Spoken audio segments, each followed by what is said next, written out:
Welcome to Vision on TV. I'm Kayte Fairfax, and we're here at London at Amnesty International at the Half a Revolution event. We're talking about the recent revolutions in the Middle East and Northern Africa, particularly women's participation. And I'm speaking with Sussan Tahmasebi from ICANN for Women's Rights, Peace and Security. Is that based in Washington? Yes, we're registered in the U.S., but we're working in the region, in the Middle East and North Africa region, addressing women's rights, peace and security issues. And you particularly tonight, you were focusing on the situation in Iran.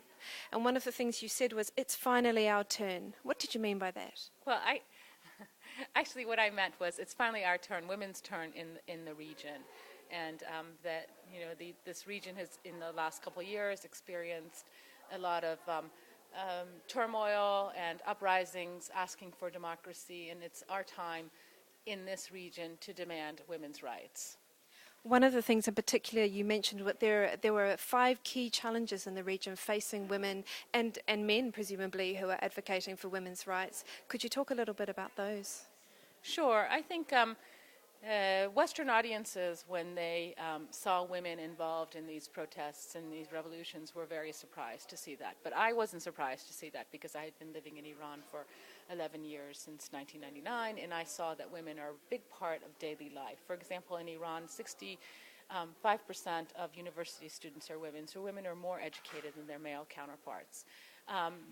Women are getting married later. They're getting married on average at the age of 25. They're present in all professions. They're present in social life. So I assumed that it was the same in many of these countries in the region, and the reality is that it is, and we saw that in these revolutions. But now that these revolutions have taken place, a lot of people are telling women to go back home. They're saying, you did your part, you supported the revolution, now you need to go and tend to your home.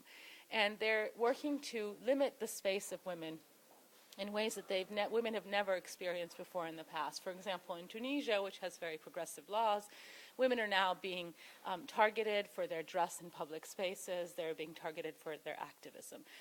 So women, across this region are facing some challenges that are common to the region. And the first one is this discourse of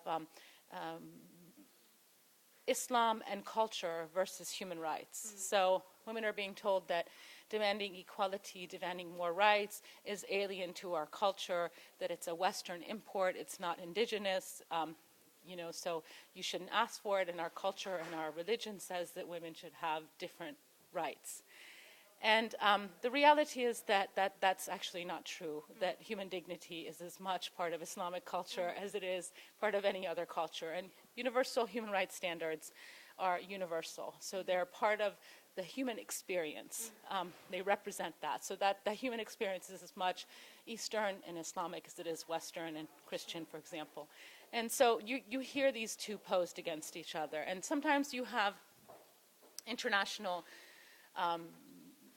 governments and international bodies supporting this discourse and saying that cultural relativism is important, and maybe women shouldn't have equal rights because that's their culture. But they're willing to push on equal rights, and they're willing to push on other issues of human rights or economic reform, and that from a Western perspective. But when it comes to women's rights, they're saying that this is not their culture and we're imposed. They're buying that argument, which is actually not true, because a lot of these governments have signed on to international universal human rights declarations. So in the West, we need to give up that cultural relativism discourse, yes, while respecting local culture, but we need to support the women who are fighting for equal rights, because they are indigenous, they are from that region, and you see this struggle for equal rights from every single country in the region, even though we don't necessarily always hear their voices very loudly, but it's going on.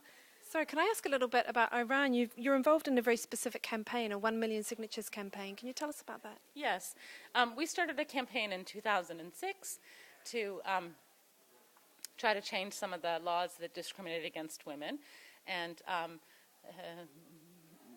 bring Iranian law up in line with international human rights standards. And we say that this effort is not against Islam, because there's so many different interpretations of Islam.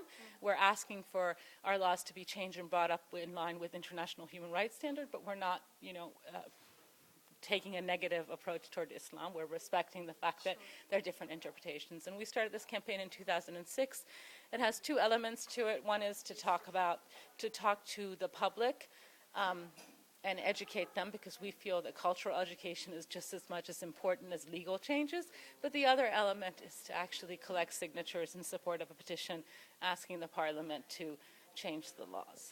What's the reaction in Iran been so far?